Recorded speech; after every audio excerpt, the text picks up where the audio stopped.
Quick questions.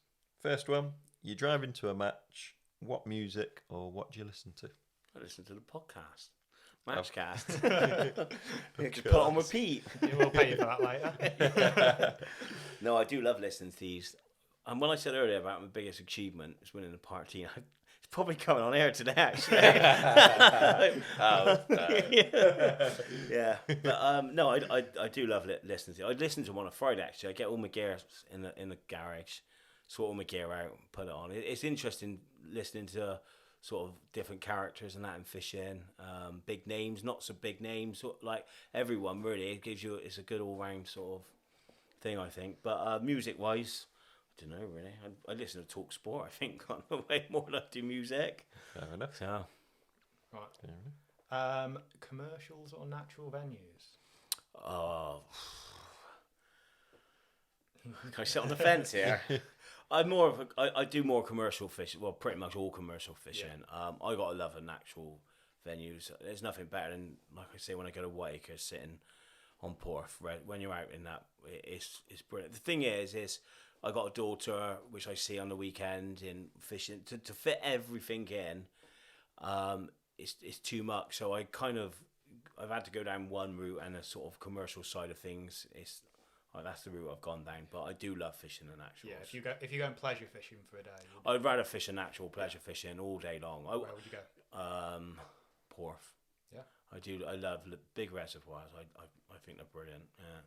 Proper roachy day or Yeah, bit of both to be honest. But I wouldn't mind a crack at that World Paris. Yeah. Looking at that, to be honest, that looks brilliant. It really does. Yeah.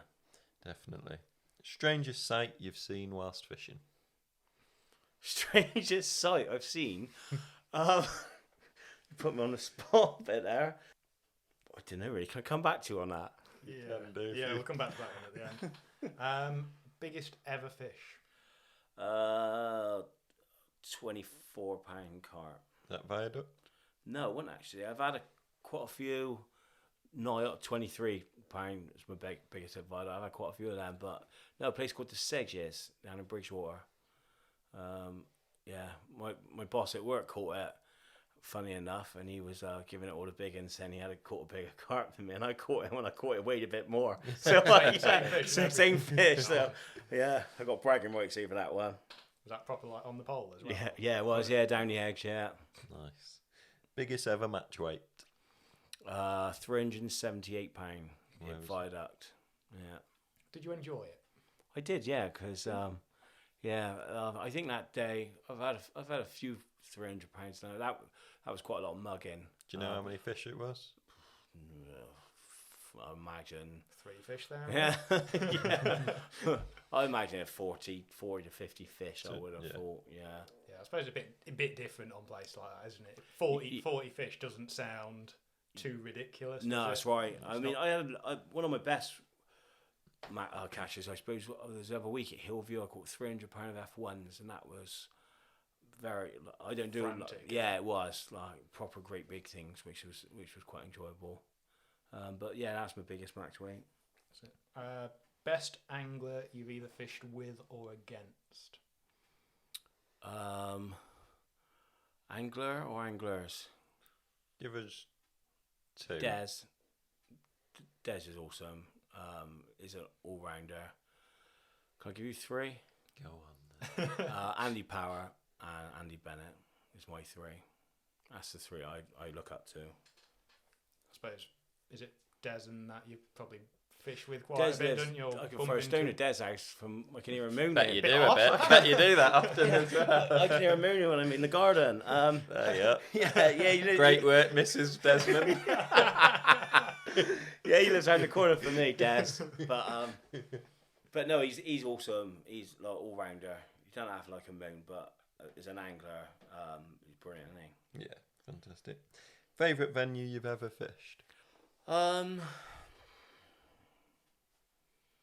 Probably Porth. I love it at Porth. That's probably my favourite.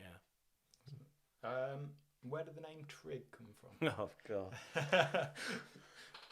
I've had it since that was in the even angling days, to be honest. When I was a kid, I probably wasn't the brightest pics in the forest at the time. I think I called a bloke Dave for quite a while. And suddenly found out a few months later it wasn't his name. Hence, only Fools and Horses. Yeah, I've done a few things actually. Really to get a name like that. I remember Tony said to me once, I was reading off the casters and he was all white, and he said to me, so I said, look, Tony, I need these in the morning. Have I got to turn them? He said, take them in. We go stick them in the microwave for about 30 seconds. And he said, and they goes, and they'll go nice and brown. So there we are. So I come out, put them in a bowl, microwave 30 seconds, started walking away. Walking there was pop, pop, pop, pop, pop, pop, pop. Yeah, Mum wasn't too impressed. But yeah, so I think, come about really through all that, really. Even Mum used to call me out. Did your mum does? Yeah, when people before mobile phones and that, when I was younger, someone used to ring up on the house phone. She was Trig. But yeah, it's stuck ever since. Really, even my mates away from fishing call me out. So it's kind of one of those nicknames that are stuck and ain't never gonna go. Hey, but yeah, you get the little inverted commas in the middle. Now yeah. Matches, Craig, Trigger, Edmunds. Yeah, that's right. But it's funny because when I first started doing all right and everyone was going Trig, everyone was like, who's Trig? Who's Trig? That's what I used to get all the time. So, yeah, that's one for life. Did you get that working in shops, though? There was always that random old boy that would come in and call you by the wrong name. But as soon as you answer to it once, you're kind of stuck with it. Yeah, you like, accept it. Yeah. Like, what? Phil? Who's Phil? Oh, yeah, he means me. Thank you very much, everybody, for listening. Hopefully, Trig will let us know on that strange site, which he can't tell us about just yet until he gets clearance. As always, thank you very much for listening. We hope you've enjoyed. Please like and share any of our videos or the podcast. We appreciate it massively as well. If you can leave us any feedback, that would be great. Thank you for having me. Lovely acceptance speech.